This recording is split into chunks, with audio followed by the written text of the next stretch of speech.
All right, so it's been about a week, I guess. What did you say, a week? Yeah, and we got the pump. It finally showed up. We ordered it. It was supposed to be shipped overnight from Toronto through the Chrysler dealer. We chose to go through Chrysler. And it didn't come in the next day, and I was told it was like 3 days away, and then it didn't come in that day. And a week later, now we're here. So we got our pump, brand new pump. Pretty sweet. Oh, it looks like we already got a little bit of fluid in it. There's like caps on it. So they must obviously pre-lube it, right? That's my guess. So I'm just gonna get this thing installed. Oh, it looks like we get a new bracket too. That's kind of nice. Except I took the bolts off here and here and here. So we'll probably just not use this bracket because it looked like a pain to get off. So I'm gonna buzz these things off and we'll get this thing installed. Well, that's nice. They actually did something right for once. See, most of the time they just use nuts and bolts, which absolutely sucks, but they actually welded the threads, like they put nuts and welded them in as part of the frame, which is fantastic. I'm so proud of you, Chrysler. Okay, so I'm just gonna give this a little wipe down here and get all this crud out of there. And we're actually gonna install this new bracket because the owner would be very proud of me. He paid a lot of money for this, so I'm gonna take these little bolts out here. That one's longer. It is. Well, good observation. Look at that. So the back one is actually longer, so pay attention. And these two bolts are the same size though. Now, you remember which way that goes in? Is it like that? Or is it the other way? I knew it went in this way. We didn't just stop the video because I didn't know. All right, and we're just gonna buzz these down. The size of that? 13 millimeter.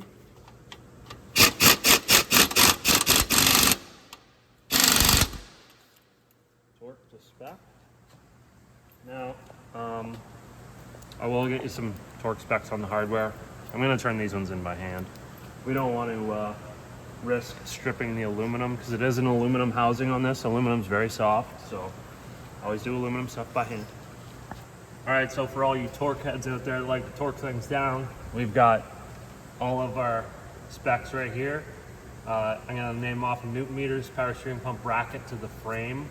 That's the thing we just did, 29 Newton meters. Power steering pump to bracket, 8 Newton meters. That's the little ones that go into the aluminum housing.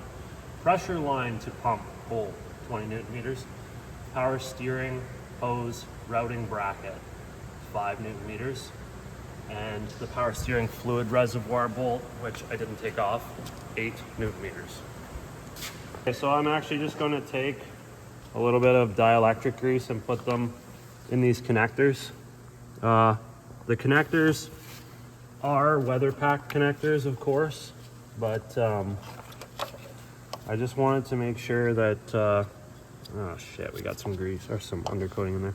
I just wanted to make sure that they're nicely protected, so I got to get that undercoating out of there.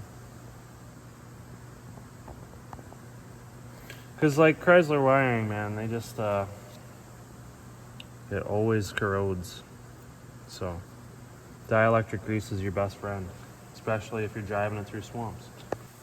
All right, so it's gonna sit in here like this, if you remember. And there's a bunch of oil in here, so I'm gonna try to leave these caps on so it doesn't puke all the oil all over the place. Don't wanna waste any of the oil. And we have to watch out because this plastic cap, there's a nipple that sticks out of there for that hose that goes to the reservoir. And we don't want to damage that. So just carefully stick that down in there. Hopefully that's sitting pretty close. All right, grab my bolts. And I guess we'll start with this back one first. It's actually kind of in like a nice spot, really, with the fender liner out. Everything's quite accessible. Okay, I got one started. And now we're gonna switch to this one over here.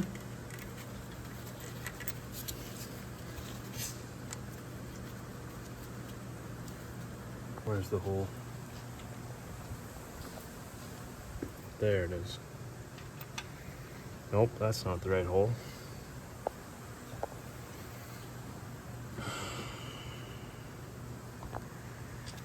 I don't know, I can't see anything. I need a mirror. Video. Okay, so it's just like right down the side. Try to show you there. There you go. So we're just gonna walk down there until we feel it.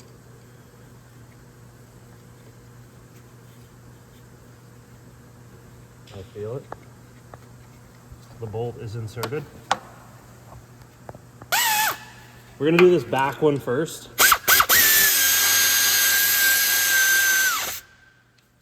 And then that should bring it into alignment with these other ones. And we'll get this other one down here, hopefully.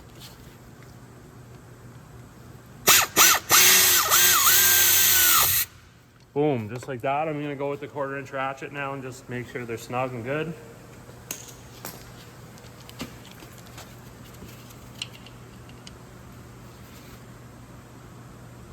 Eight Newton meters, not very much.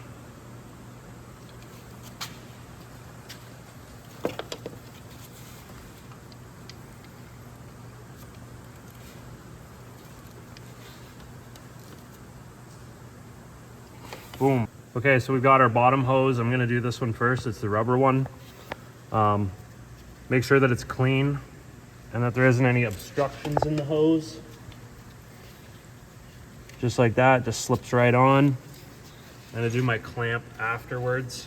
I'm gonna do the high pressure line now on the very top. There's a plug that goes in there when you buy a new pump. And oh, you know what? See, this is all right. So I'm just actually gonna undo these two 10 mils.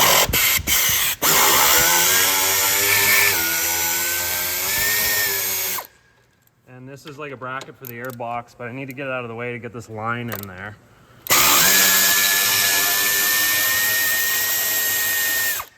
Okay, so we should be able to actually just manipulate this very gently up out of the road. Now we can get our line in there. Now there's an O-ring that's on this line, so we need to make sure that everything goes in good. We want to make sure that the O-ring is lubed, which it is. And that everything seats in there properly, which it just did. And I'm actually going to just tighten up that bolt. Then I'll install these two 10mm bolts. All right, we got our bolt there. We got our line in. I'm just going to snug that down.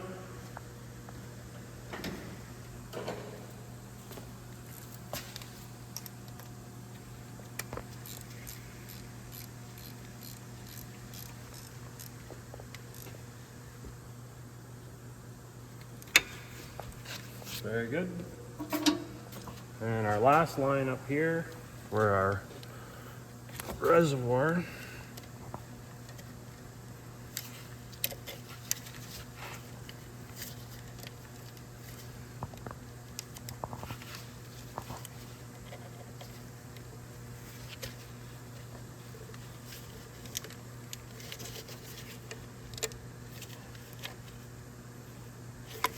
Oops. We'll get our clamps all positioned.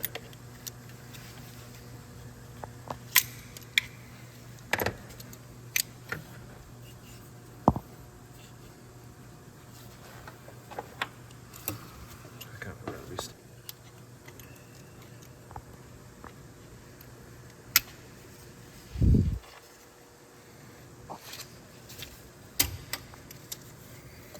All right. That one's good. We just have our electrical connectors to do now. We have a couple Christmas tree clips, if you remember, to secure the harness to the pump. Let's see if I can just feed these through here. Maybe. Maybe not. Nope, that one's got to go around.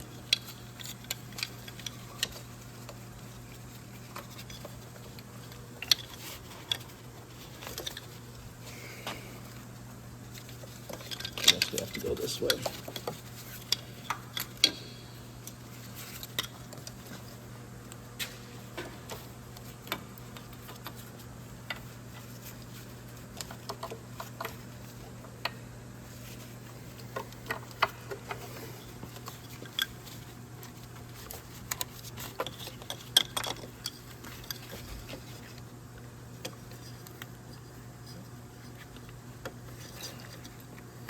I believe that one goes there.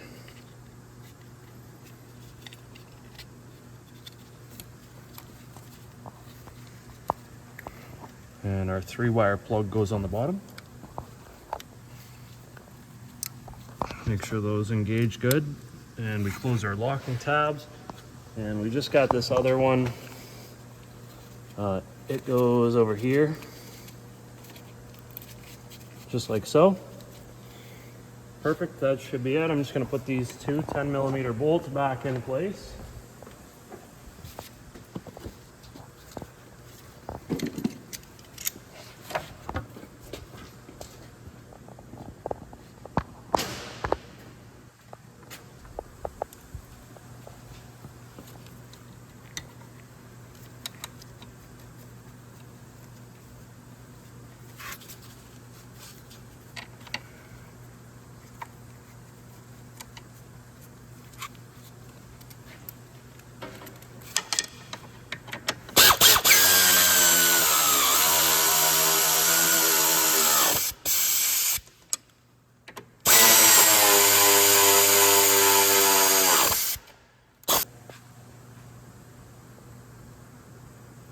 Okay, we're filling up our reservoir right now.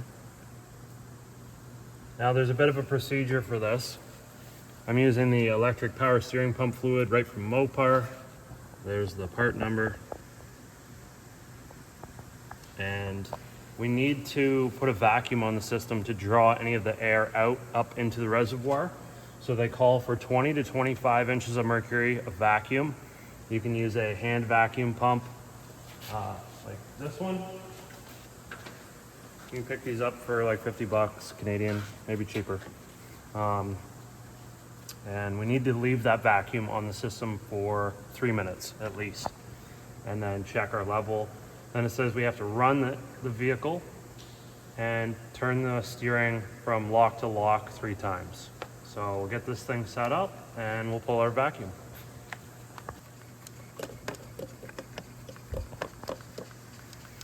Okay, we're pumping her up right now. We gotta get to 20. It's like a hand workout, man.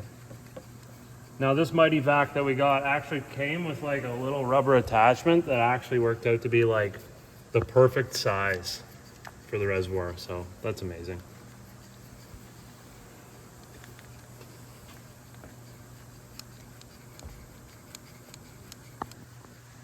Okay, so we've hit 20 inches.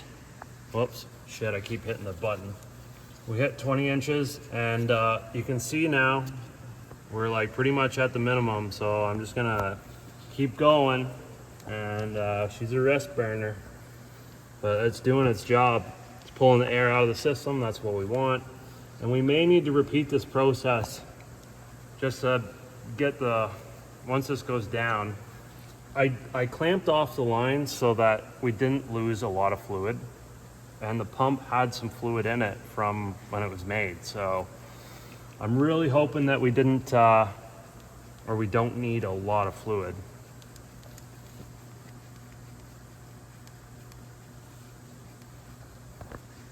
I'm just gonna let that sit at 20 for 3 minutes. We'll come back to it. Okay, so we've let our vacuum off, removed the top of the vacuum tool. We're gonna be adding some more fluid here.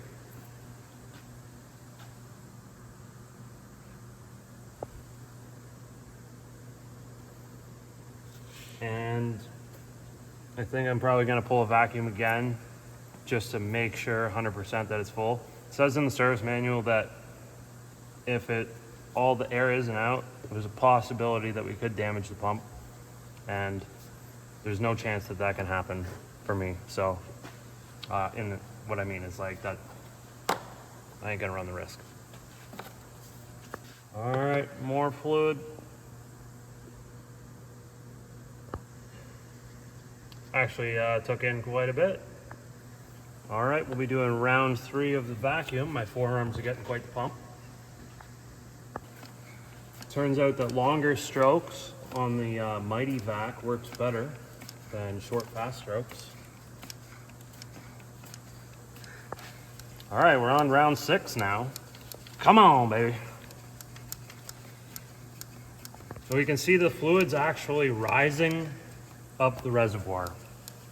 And the answer to why it does that, oh, sorry, the seal broke there, is that there's no more air in the system. So all we have left is just this amount of air, and it's just compressing it. So we're vacuuming it up, right? So we're pretty much there. I'm gonna do it one more time just to be 100% sure, but it's right at the max cold fill line.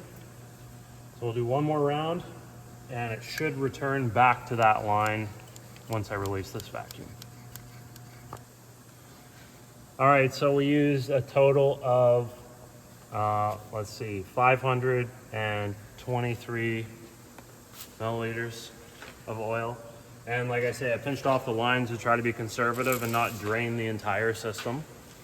So the total capacity for this vehicle is 2.52 liters.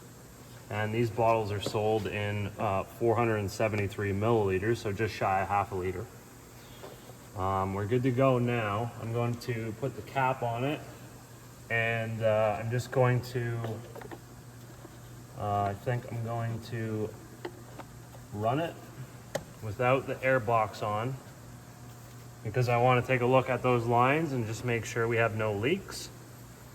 And then once that happens, we can put the air box on and clear some codes and take a drive.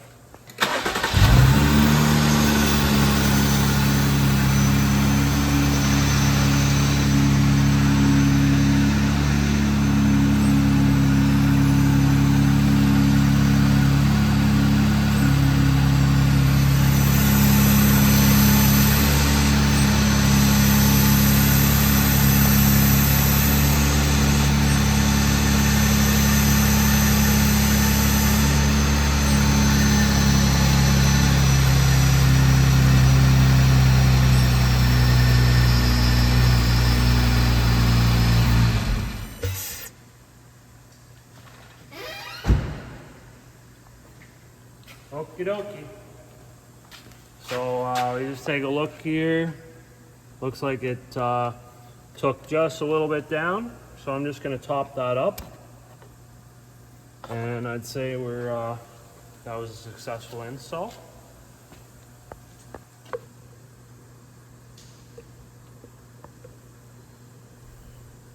A little splash.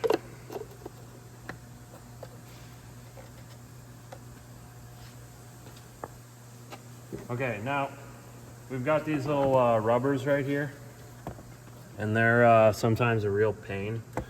So I like to just take them off and install these first. And then I'll use some silicone spray to make the rubber nice and slippery. And then it just usually pops right in. Oh, actually, you know what? It's a rubber grommet. The third rubber grommet. Yeah, so there's a rubber grommet underneath this thing. And we need to take that one off as well.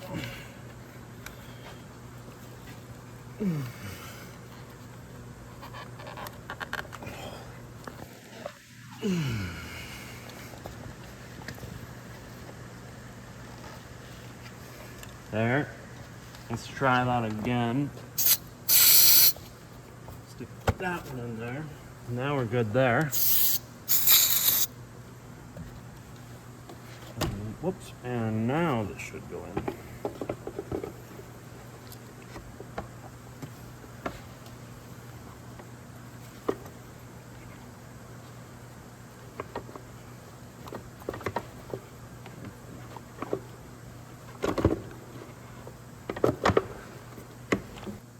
Okay, we got our little 10mm bolt started. That one looks like it's crooked.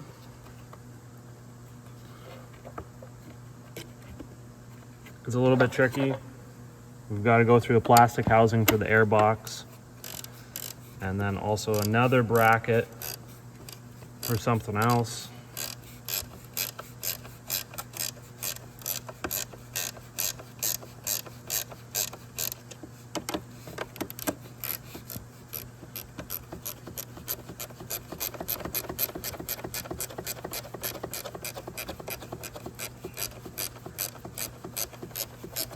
We did.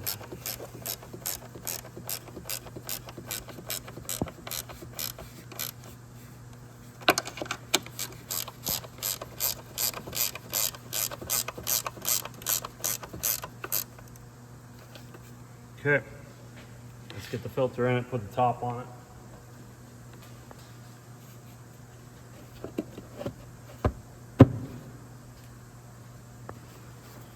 Make sure this is clean, there's no rags or mice or anything like that in there. And we'll stick this on. Now, there is a locating tab right there that needs to go into here. I might actually just spray some of this on there.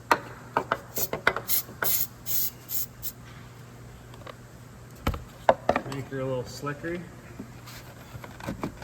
Oh yeah. For sure aids in the installation. And then this is an 8mm band gear clamp that we need to install, along with these screws as well, which I believe are 8mm.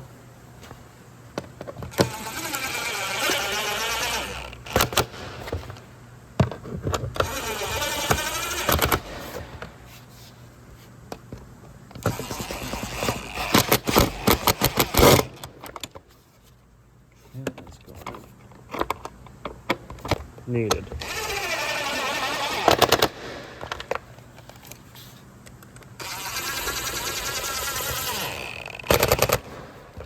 Boom. Just like that. I believe that completes the engine bay and pump installation. I'm gonna head inside and clear some fault codes. Okay, we're clearing codes now. So it's just gonna go through and erase all of the fault codes, and takes a few seconds. Once we're done, we'll shut the vehicle off, let it sit for 30 seconds or so, unplug scan tool, and start the vehicle. And we should be good, hopefully, fingers crossed. I'm fairly confident with my diagnostics. I'll be taking it for a drive, probably bring it home tonight, drive it into work tomorrow. Just make sure everything's cool. We've cleared fault codes in 24 systems. We'll hit OK. Shut this thing off.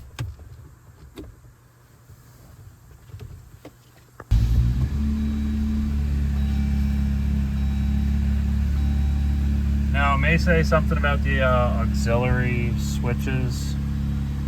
Yeah, temporarily unavailable, battery charging.